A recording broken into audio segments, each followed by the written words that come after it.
इस एकेडमी में आपका स्वागत है। अब तक हम लोगों ने बात की कि भारतीय राजनीतिक व्यवस्था लोकतांत्रिक व्यवस्था है और यह जो लोकतांत्रिक व्यवस्था है, लोकतंत्र जो है, इसके हम दो मायने देख रहे थे।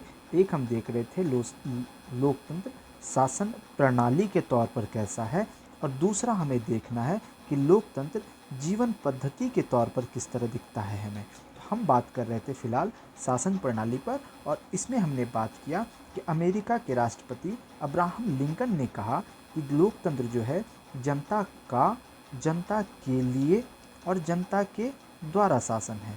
For the people, of the people and by the people. तो जनता का शासन कहने का मतलब क्या है? जनता का शासन कहने का मतलब हमारा यह होता है कि जनता सत्ता का सर्वोच्च स्रोत है, या हम कह सकते हैं कि शासन की जो शक्ति है वो जनता में निहित है।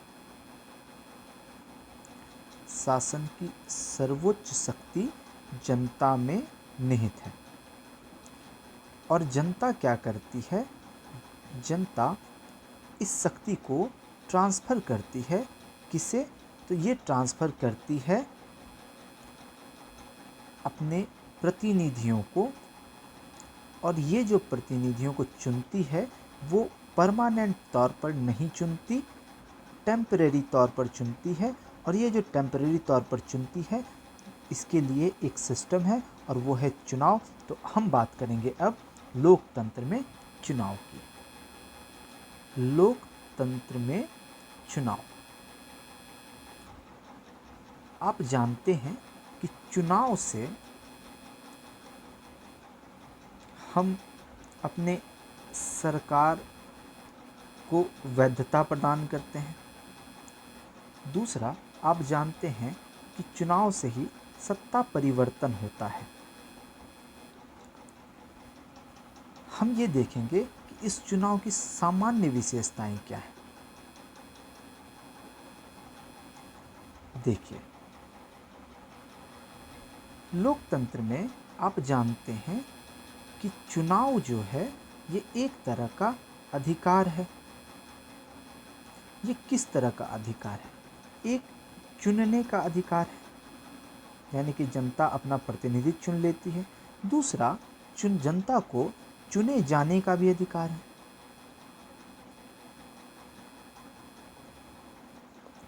यानी अगर हम बात करें लोकसभा या राज्यसभा की, तो उसके इलेक्शन में पार्टिसिपेट करने का अधिकार है।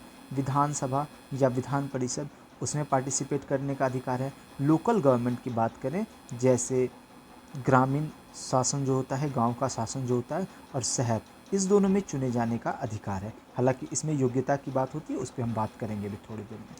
ये जो चुनाव का अधिकार है, इसको लेके, चुनने का जो अधिकार है, इसको लेके तीन तरह की अवधारणाएं हैं।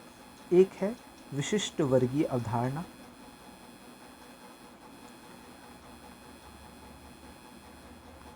क्या होता है ये विशिष्ट वर्गीय अवधारणा?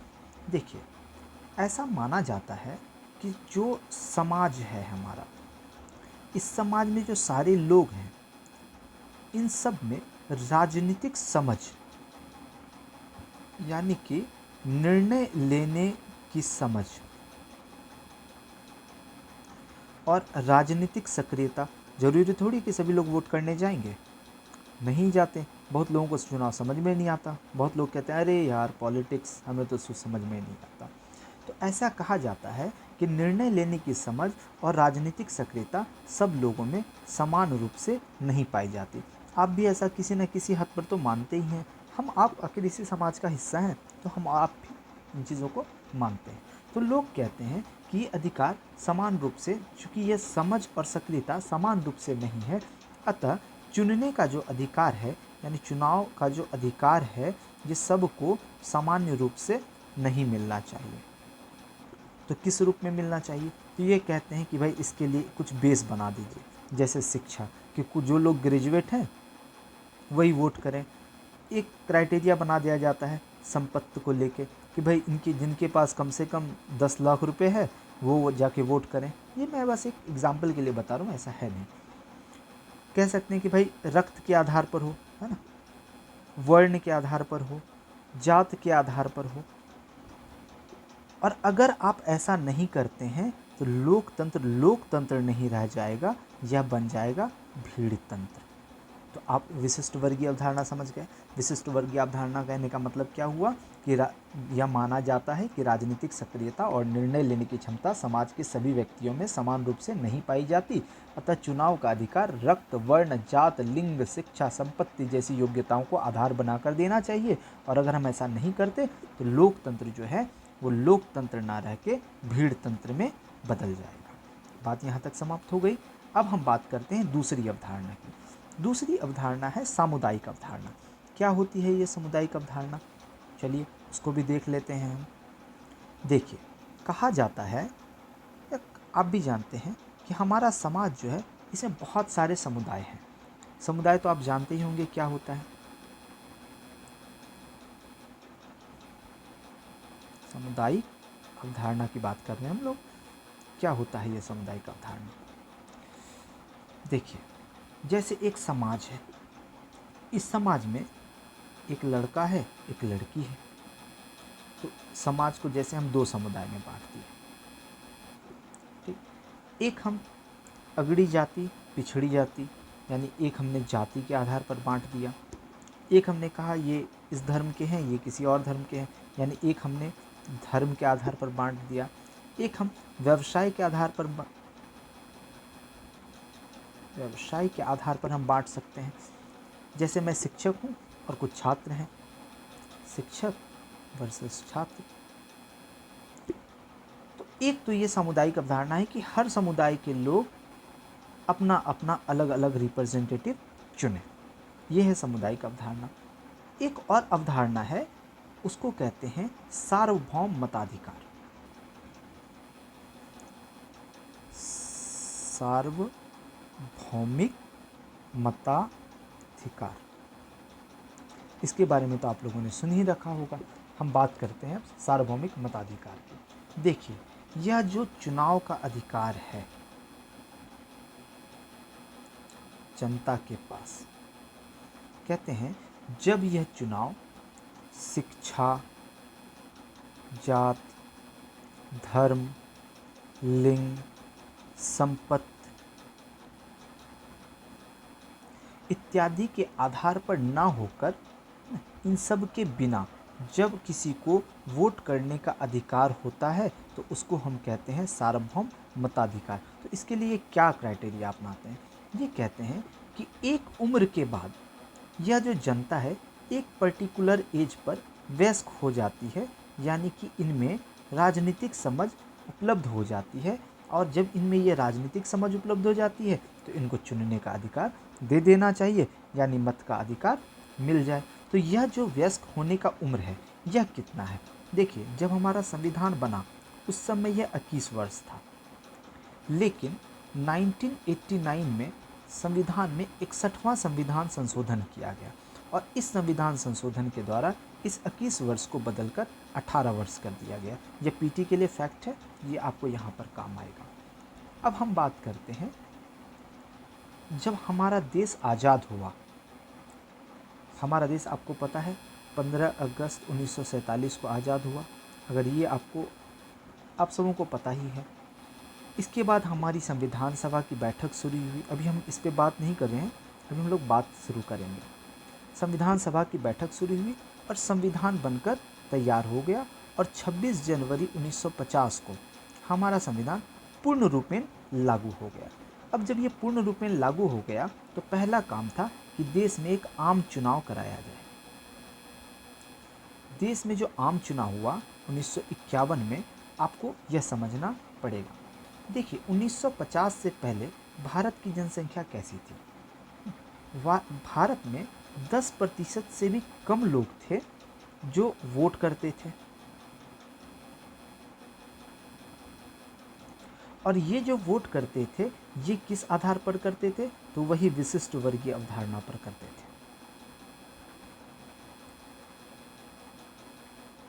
यानी किसी को संपत्ति का अधिकार था, संपत्ति के हिसाब से वो वोट करते थे। शिक्षा के आधार पर वोट करते थे। ये कुछ कुछ क्राइटेरियाज इन्होंने बना रखी थी। 1950 के बाद क्या हुआ? 1950 के बाद यह कहा गया कि अब सभी लोग वोट करेंगे। और जब सभी वोट, इस समय जो है वोटर्स कितने हो गए हमारे लगभग, तो वोटर्स लगभग 7.5 करोड़ के आसपास हो गए। इसमें से 80 से 85% लोग ऐसे थे जिनको पता ही नहीं था कि भैया लोकतंत्र में वोट का मतलब क्या होता है। तो पहली चुनौती ये हो गई कि हमारा जो प्रथम आम चुनाव हुआ, यह एक बहुत बड़ी चुनौती हो गई कि इस चुनाव को कैसे संपन्न कराया जाए। और यह जिम्मेदारी दी गई इलेक्शन कमीशन के पहले हेड को, सुकुमार सेन। एक बार किसी एग्जाम में ये पूछ लिया कि इलेक्शन कमीशन के पहले मुख्य चुनाव आयुक्त कौन थे? सुकुमार सेन। सुकुमार सेन को यह जिम्मेवारी दी गई। अब आप खुद सोचें कि आप सुकुमार सेन हैं तो प्रथम आम चुनाव आप कैसे कराएंगे। इन्होंने कुछ समस्याएं निकाली कि क्या समस्या होगी। तो सबसे पहले इनको मतदाता सूची तैयार करनी थी, और मतदाता सूची दूसरी कि भैया कौन कौन से लोग भाग लेंगे चुनाव में, यानी कि राजनीतिक दल, और तीसरा कि ये जो चुनाव कराएंगे इसमें कर्मचारी कहाँ से आए। ये 3 समस्याएं थी। मतदाता सूची के लिए क्या हुआ, आपको पता है, अपने हिस्ट्री में पढ़ा होगा, नहीं पढ़ा है तो पढ़ेंगे कि पहली बार जनगणना हमारे यहाँ शुरू हुई 1872 में। ये मेयो इनके समय शुरू हुआ, और अगला नियमित जनगणना हमारे यहाँ 1881 में शुरू हुई। नियमित जनगणना शुरू हुई। इस समय जो थे लॉर्ड रिपन गवर्नर जनरल थे। अब इनके पास, इलेक्शन कमीशन के पास ये तो था कि जनगणना का डाटा था, इसमें इनको मतदाता सूची रेडी करनी थी, तो यह काम हो गया।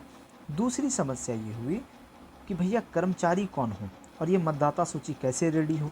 तो कर्मचारी के मामले में इन्होंने जो सेलेक्ट किया, इन्होंने सेलेक्ट किया टीचरों को, और यहाँ से टीचर का काम बढ़ा। टीचर को समाज के सभी लोगों के बारे में जानकारी थी, तो टीचर जो है आराम से मतदाता सूची इन्होंने बना लिया। जगह डिसाइड करना था किस जगह पे चुनाव होगा, तो गांव में जो सबसे जो सरकारी प्लेस था उस जगह पर हो गया, जैसे स्कूल, हॉस्पिटल्स, इन सब जगहों पर चुनाव करा लिया गया। तो प्रथम आम चुनाव आपको समझ में आ गया। अब इस चुनाव का स्वरूप कैसा होगा? चुनाव कराने का स्वरूप ऐसा होना चाहिए कि चुनाव निष्पक्ष हो, स्वतंत्र तौर पर हो। ऐसा नहीं कि जो बाहुबली हैं वो कर जाएं, यानी कि धन बल का प्रयोग चुनाव में नहीं हो। चुनाव योग्यता के आधार पर हो,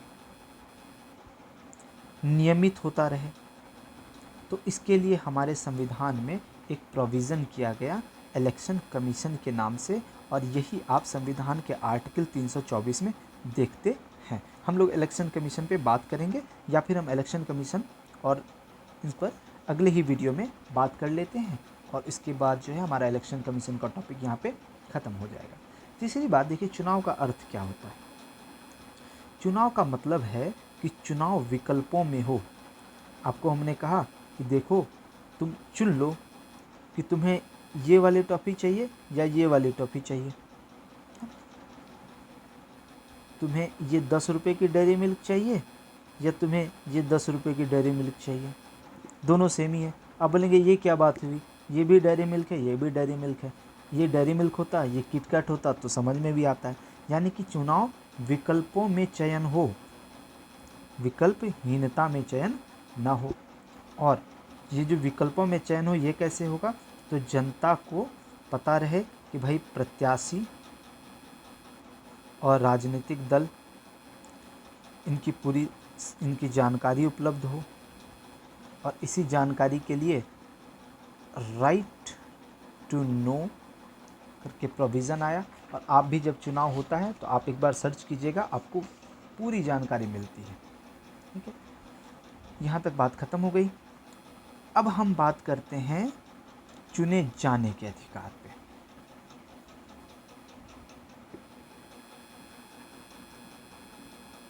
चुने जाने के अधिकार पे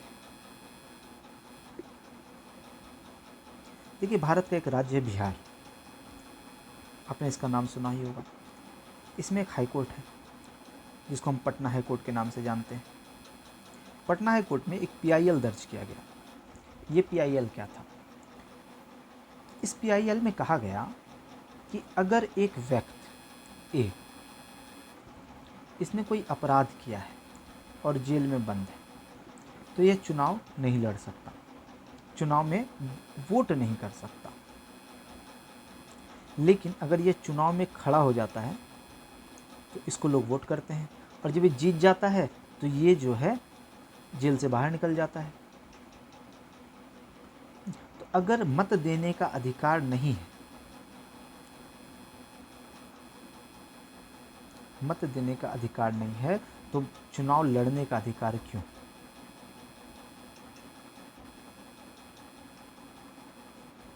और ये बात वाकई सही तो है कि भैया क्यों ऐसा हो। तो इसके लिए फिर एक प्रोविज़न आया, और पीपल ऑफ रिप्रेजेंटेशन एक्ट, इसमें प्रोविज़न किया गया कि अगर कोई व्यक्ति जेल में है, अगर वो अपराधी घोषित है, 2 साल से ज़्यादा अगर वो अपराध की किसी मामले में उसको सज़ा व्याप्ता हो चुकी है, तो वो चुनाव नहीं लड़ सकता।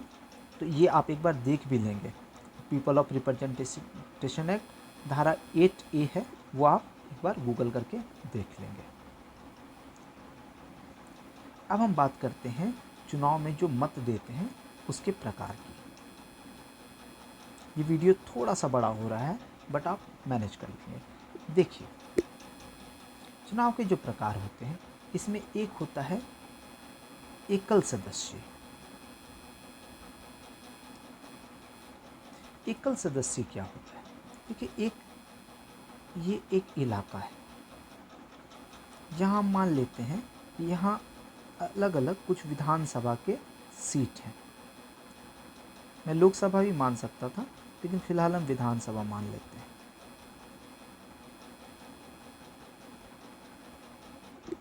ठीक, इसमें क्या है कि हर एक से एक लोग चुन लेंगे। अब ये कैसे चुनेंगे?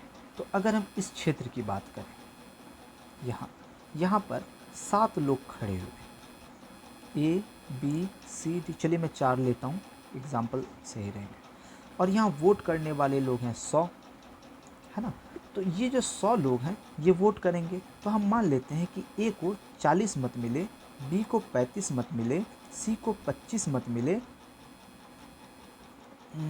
इसको 30 मत मिले, और बाकी जो बचता है 70, 30, 35, 15, इसको 15 वोट मिले। 100 हुआ क्या? नहीं हुआ ना। कितने हो गए? 15, 35 is 50 + 3 + 20। ठीक है, तो यहाँ पर आप कहते हैं, अगर ये इस तरह से वोट मिला तो आप कहते हैं कि जीता हुआ जो कैंडिडेट है ये बी है। इसे हम कहते हैं first past the post system.